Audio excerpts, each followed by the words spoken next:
Hey guys, welcome back to my channel. I'm gonna make this short and sweet because I have a very limited amount of time to film this. I am back home. That means I'm on toddler duty full time. Okay, so I got 3 of the single shadows that I feel like I don't have in my collection, considering all the eyeshadow palettes I do have. So I picked up 220 Blanc Perlé because I actually have a nail polish in this exact color from Chanel, and it's actually one of my favorite nail polishes. I think it's top notch. Too bad it's limited edition, so you can't buy it anymore, but isn't that usually the trend with Chanel? Next I picked up 232 Lilas Poudre. And lastly, I picked up 230 Grease Putty.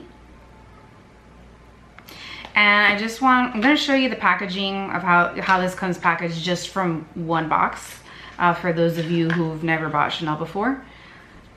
I know I do have a lot of newcomers on the channel, so you get this like little velvet case, and then on the inside you have your little quad. And then on the back, you have the name and all the information. This has a shelf life of 18 months. And then on the inside, your eyeshadow comes with a little plastic protector. And then you get 2 brushes. So because this is gonna become difficult, let me just show you the brushes. You have one little sponge applicator, which, by the way, I have said this before on my channel, these are actually really good. If you've never tried them, don't throw them out. They're actually very good. And then here we have this really cool brush situation. So you have like a liner brush on one side, and then you have this brush. By the way, just like the way that this feels is super substantial, so I can't wait to try these. I can appreciate the true lilac. I hate when companies do lilac colors, but they actually tend to be more pink than lilac, if you know what I mean.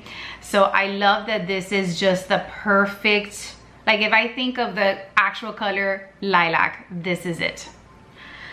All right, let's go ahead and show you the other 2 colors. And what I'm gonna do is I'm gonna apply them on the eyes from lightest to darkest, just because it's easier for me to be able to remove and reapply that way. My eyes are going to be on fire by the end of this video. So here we have 220 Blanc Perlé, and this is like a white iridescent shade. I don't know if the camera is going to pick that up, but do you see that pink, gold, white, opalescent sheen? This is absolutely stunning. You can wear this as a topper shade or by itself. It's so good, so good. And then the last color I picked up, which by the way, the Blanc Perlé is a satin shade, and the Lilas and Grease Putties, which I'm going to show you right now, are matte shades. So this is Grease Putties. It is like the most beautiful muted toned gray shade. I don't have anything like this in my collection, and so I thought this would be beautiful as like a transitional shade, because I was picking up this purple shade. I don't know, even with this one, like I just feel like I'm gonna get a lot of use out of this. So let me go ahead and swatch these really quick for you guys. So here we have the finger swatch of Lilas. Let's go ahead and put that back of my hand. These are buildable. This is Chanel, so don't expect for it to have like really heavy pigment like Natasha Denona eyeshadows. I can appreciate this. This is gonna be a second swatch just so I can build it up so you guys can see. I appreciate that when it comes to like bright colors like this. I love something that's a little bit more muted that can be built up, because it gives me a little bit more control as to whatever look I am trying to achieve. Here is the finger swatch for Blanc Perlé. Guys, I hope the camera is picking up that sheen. And then let's swatch that. Very creamy, by the way. It is a very creamy formula. Like even the mattes go on beautifully. And now let's do this gray shade here. Here's that finger swatch of the gray shade. Now for my particular skin tone, this is the exact gray shade I need. But I do feel like people with deeper skin tones, this may come off a little ashy. So do keep that in mind. Let me build up that gray shade. There you go. Now let's go ahead and apply these to the eyes. So first up, we're gonna do this Blanc Perlé shade. I'm gonna use my Angie Hot and Flashy A501 brush, and I have primed my lids already with my Urban Decay primer potion. So we're just gonna apply this. And you would think that the shade was gonna come off with like a really strong white undertone, like white cast, you know what I mean? But it's not. It is a true topper shade, and you can wear this alone or on top of shadows. I love the versatility of this particular shade. I think this is a crowd pleaser, and I think it doesn't matter what kind of skin tone you have, this is gonna look stunning on literally anyone and everyone. And after I apply all of these to my eyes, I will do a quick little look with using all three shades to show you guys kind of like why I picked these three shades and what kind of look I was going for. So here we have Blanc Perlé. Let me put on some mascara really quick, and I'll leave in the description down below everything I have on my face, but I'm gonna be applying the YSL primer on my lashes with the YSL mascara, and I'll be right back. Okay, so here we have that shadow. I only put mascara on my top lash line. I don't know, this is such a pretty shade.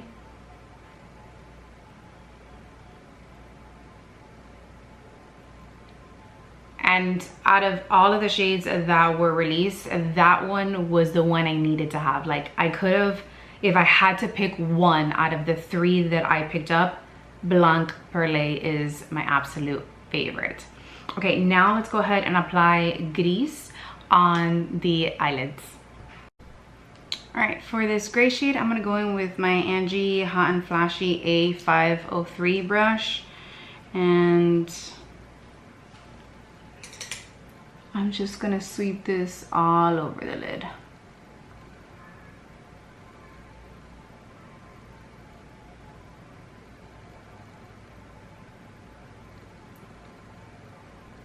So you can see how light this shade is,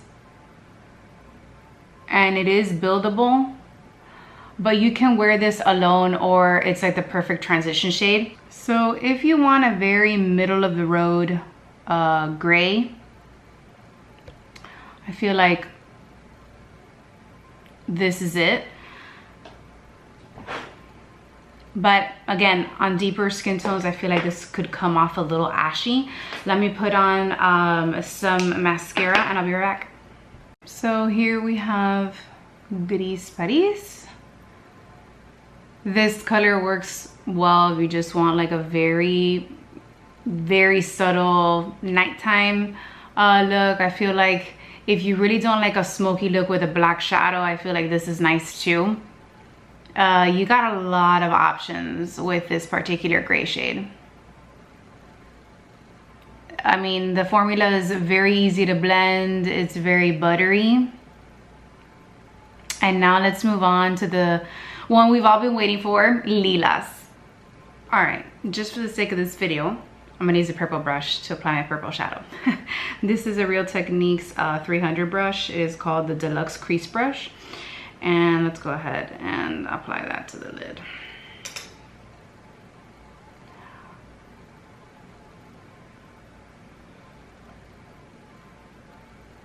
I mean, that's stunning. That's all I'm gonna say. Now, I love that you have the option of putting like a really light layer of this, and then you can like build it up. And then you can build it up to your liking, because purple can be one of those shades, I feel like, just like the color blue, where it either is gonna look really good or it's gonna look really bad.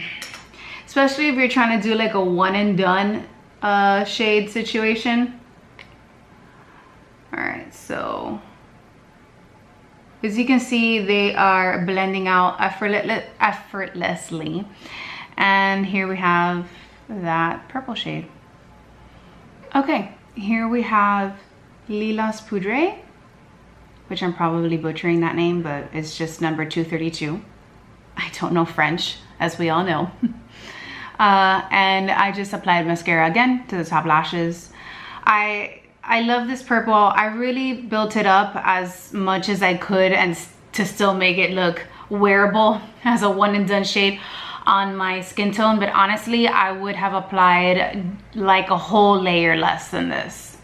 It would have been just barely there purple.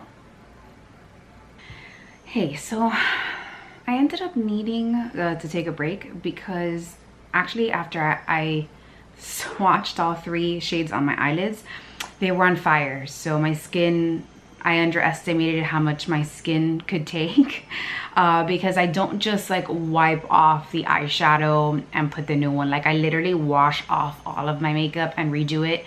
I just find that when I just remove the eye area, the rest of the makeup looks janky when I try to reapply it.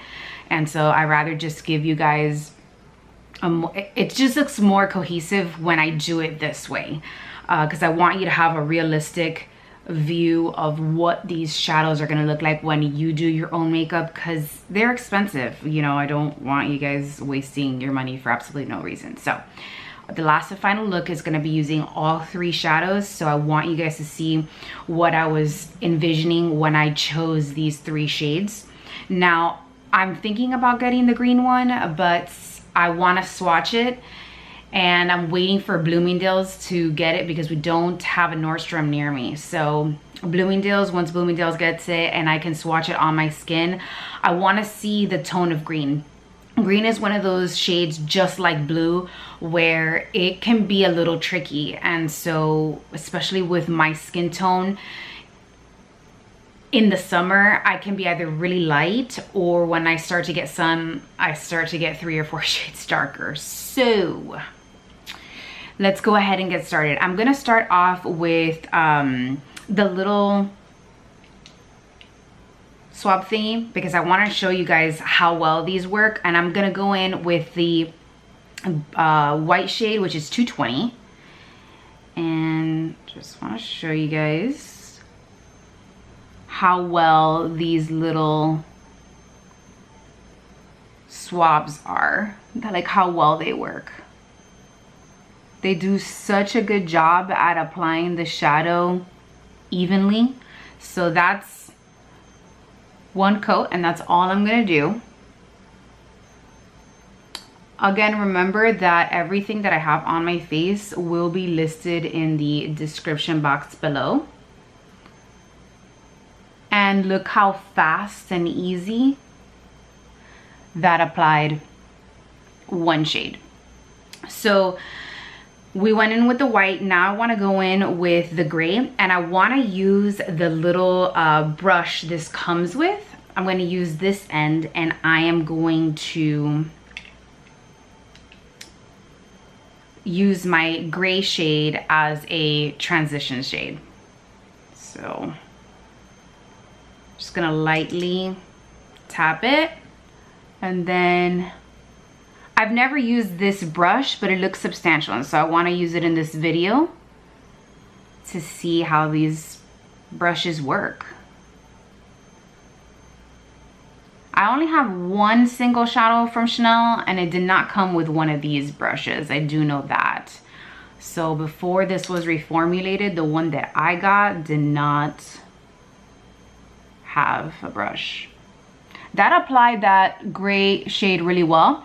And I think that for my particular skin tone, this is a really nice gray shade for a transition. It's not too ashy, it's not too dark, but it's also not too light. I think it was very well thought out. I also had to change positions in the room because we are replacing the floors in my office, and you guys will see a shorts of this if you haven't already on my channel. My room, my filming room, that's being remodeled and we're getting it done. So I will show you a miniature process of that.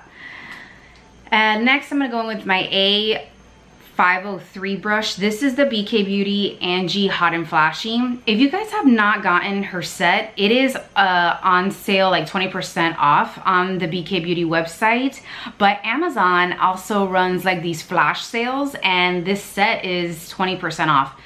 It's really good. I've had these for a very long time. I bought them like 2 years ago, and they're just solid brushes. I'm gonna go in with the lilac shade very lightly, and I'm going to build it slowly on the outer crease here because I also don't want it to be too purple.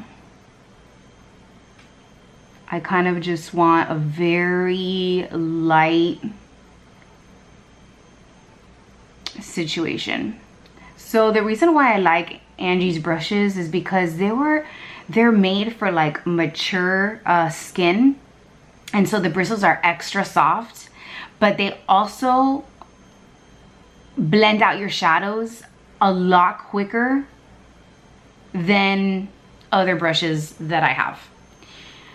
And that I think is just like what makes these brushes amazing, is you do the least amount of work to get the look you want without having to have all that friction on the eyes. I think these brushes are super good for people with very sensitive eyelids because, as you can see, like, it didn't take me very long to blend this color in. So see how it's just a light wash of lilac? I'm going to obviously show you the final look in front of a window.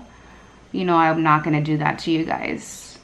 It's not your fault. My beauty room is being remodeled and I have to be in this awkward position because my table's literally covered in stuff. I have my computer on here. Like, we literally, this is the only little square footage right here that I have to film this. Okay, next I'm gonna go in with a clean brush, and I'm just using the A501 brush. Again, another Angie Hot and Flashy, and I'm just kind of like blending the edges here. And then let me apply some mascara and some brow gel, and I'll show you what this looks like in front of a mirror. Okay, here we have the final look with just some brow gel, some mascara, and this is how I would wear these three colors and have that lilac shade be a little bit more user-friendly, daytime office kind of look.